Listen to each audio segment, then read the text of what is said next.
18 of the book of Revelation, it mentions the kings of the earth once again. And so I'll read those scriptures, starting in verse 9.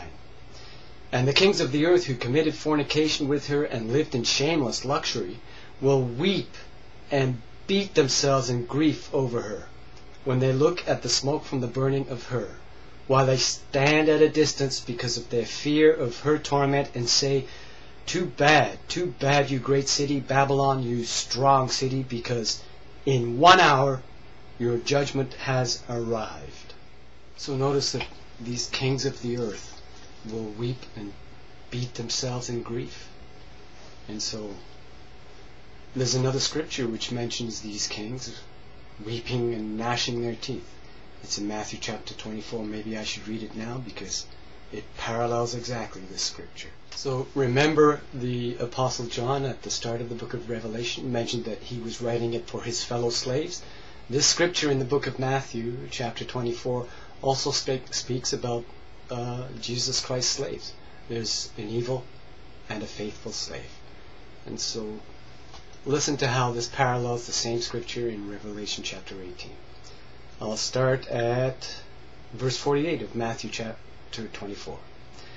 But if ever that evil slave should say in his heart, my master is delaying, and should start to beat his fellow slave, and should eat and drink with the confirmed drunkards, the master of that slave will come on a day that he does not expect, and in an hour that he does not know, and will punish him with the greatest severity, and will assign him his part with the hypocrites. There is where his weeping and the gnashing of his teeth will be. Yes, these slaves, the evil slave, are the same kings of the earth who have been gathered together to that place called Armageddon and are living in the corrupted city, Babylon the Great. They will weep and beat themselves in grief. So remember what it said in this scripture in Matthew chapter 24? It said he would come in an hour. I'll read it again. The master of that slave will come on a day that he does not expect, and in an hour that he does not know. And so now if we back up a few verses to verse 44, he says it again. On this account you too prove yourselves ready, because at an hour that you do not know, do not think to be it, the Son of Man is coming. It's the same judgment hour as the hour mentioned about the kings of the earth in Revelation chapter 18. Let's read what the kings of the earth say in Revelation chapter 18. Too bad, you great city, Babylon, you strong city, because in 1 hour your judgment has arrived. It's the same hour that occurs to the evil slave. The same slaves that John is writing the book of Revelation to, in the hopes of saving them, helping them to see through Satan's unrighteous deception. So these 10 kings in chapter 17 who give their power away to the wild beast and battle with the Lamb, these are the same 10 kings, the leaders of the tribes of Israel, or potential leaders, who are mentioned by Jacob in Genesis chapter 49. And this is their blessing in the final part of the days. And now perhaps we understand why the blessing they got in Genesis chapter 49 shows that they'll have a very mundane prospect for the final part of the days. These are the 10, which means there's 2 who do attain that blessing. 2 left. 2 of the 12 men will attain that blessing, just as Jacob said in chapter 49 when he blessed his 12 sons. Only 2 of them attain the blessing. So now I'd like to go back to the Old Testament in Zechariah chapter 10 and read a verse about these 2 who attain the blessing, 2 of the sons of Jacob. And this is what it says in Zechariah and chapter 10 verse 6. And I will make the house of Judah superior, and the house of Joseph I shall save. And I will give them a dwelling, for I will show them mercy. And they must become like those whom I had not cast off. For I am Jehovah their God, and I shall answer them. So what happened to the other 10 sons of Jacob? Because it was not just Judah and Joseph. There were 10 other sons. 10 potential leaders of the tribes of Israel. They are not saved by God. They are cast off. Only 2 of those sons will receive an extraordinary blessing and a dwelling place with God. So now moving forward in the book of Revelation chapter 18, we should read the last verse.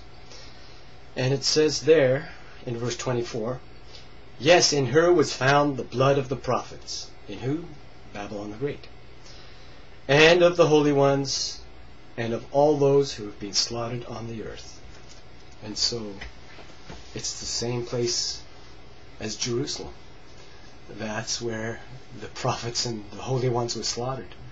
And so Babylon the Great is the modern day city of Jerusalem, Jesus Christ's kingdom, which has been thoroughly undermined by Satan and therefore is desolated. Now what about the faithful kings of the earth, the ones who do follow Jesus Christ and are not deceived into being gathered together in this place called Armageddon? Will they be inside the city of Babylon, Babylon the Great? Well, the Apostle Paul gives an indication that no, they won't be. They'll be reproached. They'll be beaten by the evil slave and excluded from the city. They'll speak up for the sake of Jesus Christ, and they'll suffer persecution for having done that from their own anointed brothers, the evil slave. And Paul supports this concept that they'll be outside of this city in Hebrews. And in chapter 13, verses 12 and 13, I'll read them for you. This is what Paul said. "Hence Jesus also, that he might sanctify the people with his own blood, suffered outside the gate. Let us then go forth to him outside the camp, bearing the reproach he bore. For we do not have here a city that continues, but we are earnestly seeking the one to come." And so the modern day city of Jerusalem, Babylon the Great, is in the same condition. It's not the kingdom any longer that the faithful kings of the earth want to be a part of. They're excluded. Now the next place in the book of Revelation where it mentions the kings of the earth is in Revelation chapter 19. And in verse 19, it mentions what will happen to them and what these kings of the earth, the Apostle John's peers, the evil slave, will do and have been gathered together to do. So here I'll read it, verse 19. "And I saw the wild beast and the kings of the earth and their armies gathered together to wage the war with the one seated on the horse and with his army. And the wild beast was caught, and along with it the false prophet that performed in front of it the signs with which he misled those who received the mark of the wild beast and those who render worship to its image." And so yes, some of these kings of the earth will receive the mark of the wild beast. These are the evil slave, the Apostle John's peers, the men with the hope to be rulers over the 12 tribes of Israel and to be part of the 144,000 other chosen kings. Now, the next time it mentions these kings of the earth, it doesn't call them kings of the earth, because now their situation has changed. And this is the situation for the kings of the earth who are faithful and follow Jesus Christ and have not been deceived into gathering together to that place called Armageddon to do battle against Jesus Christ. And so here it is in Revelation chapter 20 and verse 4. "And I saw thrones, and there were those who sat down on them, and power of judging was given them. Yes, I saw the souls of those executed with the axe for the witness they bore to Jesus, and for speaking about God, and those who had worshipped neither the wild beast nor its image, and who had not received the mark upon their forehead and upon their hand. And they came to life and ruled as kings with the Christ for 1,000 years. And so now, this verse in Revelation chapter 20 is talking about the extraordinary blessing that's now extended to those who are faithful, the kings of the earth, who endure faithful to the end and are not deceived by the wild beast and the inspired utterances coming from the false prophet and Satan and the demons. And so these kings will rule on thrones. And so this book, the book of Revelation, is all about these kings of the earth. You can read through this book without having to be concerned about the symbology. If you just stick to the main theme, the theme about John's fellow slaves, the kings of the earth, then it begins to make sense. This is what happens immediately after Jesus Christ comes and finishes this battle. The kings do get thrones and begin to rule in their kingdom. You can be certain that the 10 kings who gave away their power to the wild beast will not be amongst these. And so the scripture in Genesis chapter 49 is correct. Those 10 men will not attain the blessing. Only 2 of them will. The kings of the earth are mentioned one more time in the book of Revelation, this time in chapter 21. And this time they are in a city, and it's the real city, not the corrupted modern day city of Babylon, the modern day Jerusalem, but this is the heavenly Jerusalem that comes down to earth. And I'll read it. It starts in chapter 21, I'll start in verse 22. And I did not see a temple in it, for Jehovah God the Almighty is its temple. Also the Lamb is. And the city has no need of the sun nor of the moon to shine upon it, for the glory of God lighted it up, and its lamp was the Lamb. And the nations will walk by means of its light, and the kings of the earth will bring their glory into it. So, will the kings of the earth who bring their glory into it, into the new Jerusalem, the holy city, will those kings of the earth be the same kings of the earth who committed fornication with the harlot, with Babylon the Great? Will they be the ones who weep and beat themselves? No, they won't. They will be the ones who used the book of Revelation to see through Satan's unrighteous deception and to follow Jesus Christ. They'll also battle with those other kings and Satan the devil in the hopes of perhaps saving some of them, their own brothers.